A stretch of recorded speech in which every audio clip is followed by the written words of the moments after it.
आप सोचिए, रमजान के महीने में एक बार फिर से इजरायल ने ये बड़ा हवाई हमला किया है, 15 हवाई हमले। और ये देखिए, तबाही की तस्वीर भी सामने आ रही है, किस तरीके से इस हवाई हमले में बड़ी तबाही देखी गई। हमास का तो 1 लीडर मारा गया, लेकिन यहाँ बाकी 18 लोगों की मौत हो गई है, यानी कि कुल मिलाकर 19 मौत अब तक हुई है। और जब जब इस तरह के हवाई हमले होते हैं, मौत का आंकड़ा भी बढ़ता है, घायलों की संख्या भी बढ़ी है। और अब इस हमले के बाद माना यह जा रहा है कि हमास की तरफ से भी जवाबी कार्रवाई होगी, यानी कि युद्ध जो कि कभी रुकता हुआ नजर आ रहा था, सीज फायर पर बात बन रही थी, वो फिर से बिगड़ती हुई और टूटती हुई नजर आ रही है। भीषण बमबारी यहां पर हुई है, 19 लोगों की जान गई है।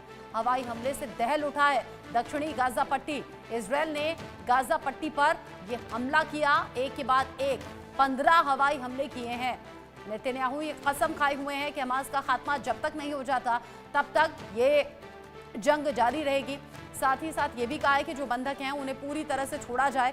हालांकि बंधकों को रिहा करने का सिलसिला दोनों ही तरफ से शुरू हुआ था, लेकिन जिस तरीके से बंधकों की परेड कराई गई उसे बेंजामिन नेतन्याहू ने पसंद नहीं किया।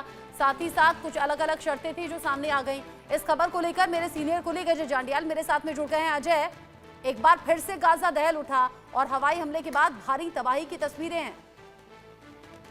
देखिए रचना, बिल्कुल जिस चीज की आशंका थी वही हुआ। और जिस तरीके से लगातार इजरायल और गाजा का युद्ध रोकने का जो प्रयास किया जा रहा था वो अब विफल हुआ है। और उसके बाद के नतीजे जो हैं वो सबके सामने हैं। लगातार डेवस्टेशन जो है वो चल रहा है।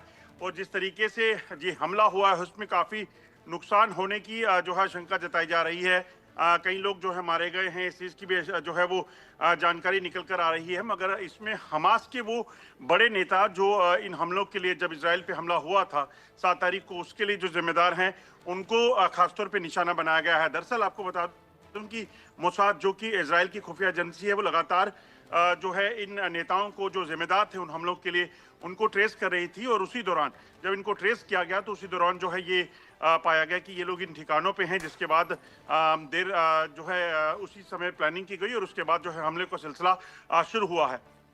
जिस तरीके से ये पूरी प्लानिंग हुई और हमला हुआ है, ऐसा लग रहा था कि युद्ध और ज्यादा भीषण स्थिति में जाएगा अजय। और ऊपर से रमजान का ये महीना है, दक्षिणी गाजा पट्टी में जिस तरीके से 15 हवाई हमले हुए हैं वो भी रमजान के महीने में।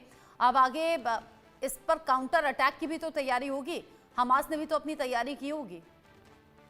देखिए, जिस तरह की परिस्थितियां इस वक्त हमास में बनी हुई हैं, खासतौर पे इजराइल को जब अमेरिका का समर्थन मिला हुआ है उसके बाद कोई भी देश जो है वो डायरेक्ट ये कहा जा सकता है पंगा नहीं लेना चाहेगा।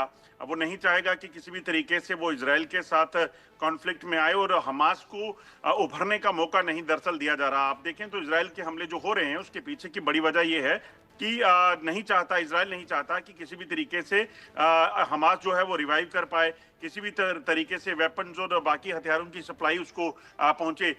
2 दिन पहले भी जब हमास पर हमला हुआ था गाजा पट्टी पर, तो इसलिए किया गया था क्योंकि इजराइल को ये जानकारी मिली थी कि काफी असला वहां पे जमा करने की कोशिश जो है हमास कर रहा है। जिसके बाद ये हमले शुरू हो गए। और उसके बाद अगर आप देखें तो ताज़ा जो हमले हुए हैं उसमें भी जब भी ये जानकारी मिलती है मोसाद के जरिए इजराइल को कि वहां पर अपने आप को वापस रिवाइव करने का प्रयास किया जा रहा है, वापस हमलों की स्ट्रेटेजी बनाई जा रही है, उसके बाद इस तरह के हमले कर कर उसको निस्तनाबूद कर दिया जाता है। तो इसलिए अमेरिका से भी डायरेक्ट इसलिए हमास को फायदा नहीं होगा क्योंकि इजराइल ने जब अमेरिका के साथ मुलाकात हुई थी नेतन्याहू की और ट्रंप की, तब उन्होंने कहा था कि वो जो पैचअप के लिए तैयार हैं, वो ठीक है, वो युद्ध खत्म करने को तैयार हैं। और अमेरिका ने सीधे हमास को कहा था कि आप सभी जो बंधक बनाए गए हैं उनको छोड़ दीजिए।